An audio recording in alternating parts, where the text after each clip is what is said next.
Alright folks, welcome to this exciting video where you once again join me in the beautiful landscape of Scotland, and today we've come to look at a cool bit of abandoned history which is actually along the road here slightly. We're at Kinnettles here in the wild landscape of Scotland. I just thought I would show you this Kinnettles Castle up here, folks. Check it out on the hill. And the reason I thought I would show you this at the start of the video is because this ducat that we're about to see was actually built to serve this castle here, so it's cool to see the castle that the history is related to. Anyway, I'm waiting to move the car down the road here a bit so we can check out the history. I think with this castle you can hire it for like weddings and stuff like that, but I'm pretty sure it's like a private residence. But it's such a beautiful big Scottish castle up on the hill, overlooking this majestic landscape of Angus here in the Kinnettles area. It's just incredible, folks.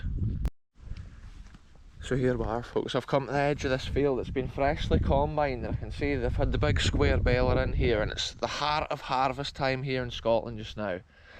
Just check this out. This is the grand ducat here, and I just love the stone construction.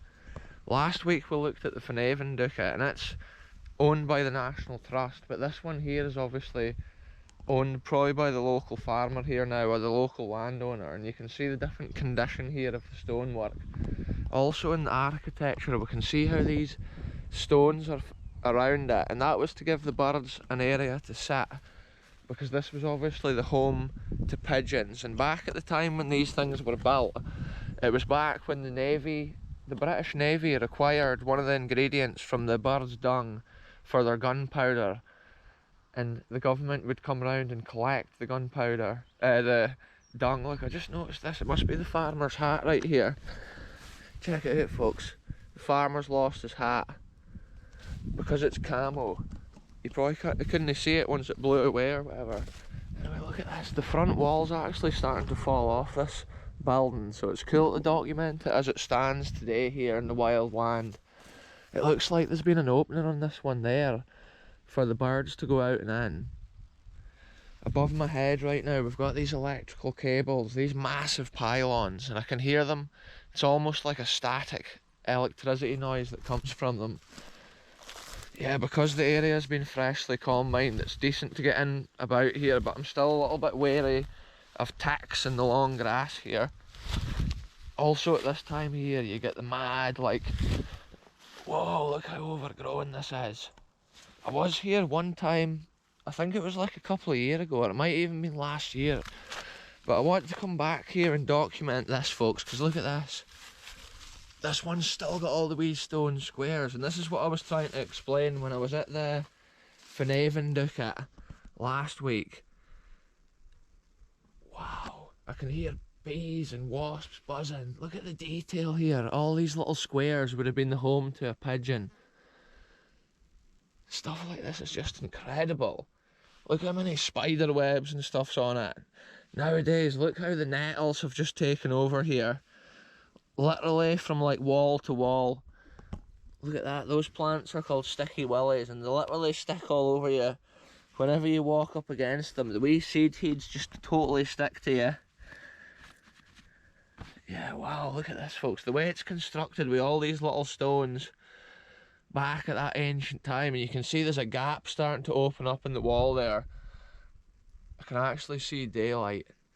That's how I love to come and see these places, when they stand in a certain level of decay before they're gone forever. You get an idea of the history here, which was at one time built to serve the country, serve the estate, and there would have probably been like a pigeon keeper kind of boy. The ducat keeper probably came in here and tended to the birds. The birds probably got used to the routine of the goings on of the place. They would have probably known when the boy was coming. I'm not sure if they would have been fed, or if they literally just would have foraged in the area around this place. They maybe just came in here at night. It's cool to see the way they've used the stone slabs and then those little red bricks between. And I can actually see some of the holes here have actually still got birds' nests. Well, more modern birds' nests. They're probably using this as an excellent little house, because it'll still be quite sheltered. And look at it here, the wooden lintels are still in, but they're proper rotted. and then the big stone lintels there. You can see it would have at one time had a door on it, which is quite interesting to see. Yeah, stuff like this. It's just a short wee video, but it's a bit of fun coming to see what's left, documenting another bit of history of Angus. And as you can see from this one, the way the wall's leaning, in a few years it may fall down and the history will be gone forever, and videos like this just keep the history alive so future generations can see what was built on the land. Whoa folks, I don't even believe that. Look at that sticky willy that just went onto my shoe. That was absolutely mad. These places are so overgrown at this time of year.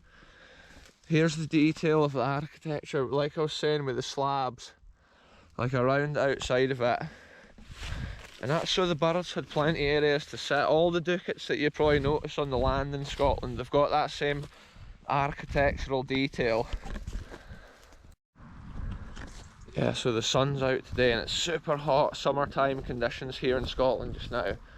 And I'm just about to head on another adventure now, but when I was passing by this nearby area, I just thought this place is so cool to come and video. I can see it's had the white harling on it at a certain time, on top of the rough sandstone construction. Often the ducats aren't actually as old as some of the castles which they're related to, because if a castle was older often, when the ducats were required, then they were built. Whereas other... Whoa! I think there's actually a beehive up at the top.